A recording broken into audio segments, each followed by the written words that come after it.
Баршаңызға сәлем достар. Бүгінгі видеода біз клубника шоколаде дайындайтын боламыз. Сіздермен бірге мен Нұрдана. Және де бізге керекті заттар тек қана екі ингредиент, яғни құлпынай және де шоколад.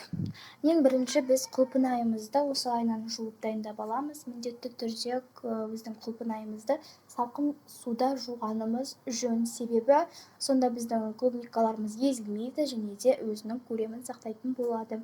Және де езілмеу үшін біз өзіміз икемдеп жайменен жууымыз керек. Сонда ғана бізде клубникаларымыз, яғни құлпынайларымыз жақсы болады, пішінін сақтайды.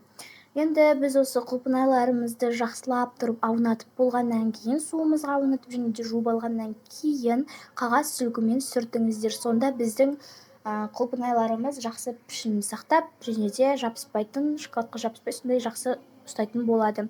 Мен осы жерде Қазақстан шоколадын қолданамын. Сіздер қаласаңыздар басқа да шоколадтарды қолдансаңыздар болады. Және де міндетті түрде Қазақстан шоколадын пештің үстінде еріткендеріңіз жөн, кәдімгідей араластырып отырып.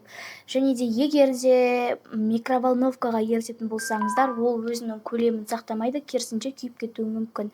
Мінекей, енді осылай біздің құлпынайларымызды шоколадқа аунатып аламыз және де бетіне кокос жаңғасын салатын боламыз.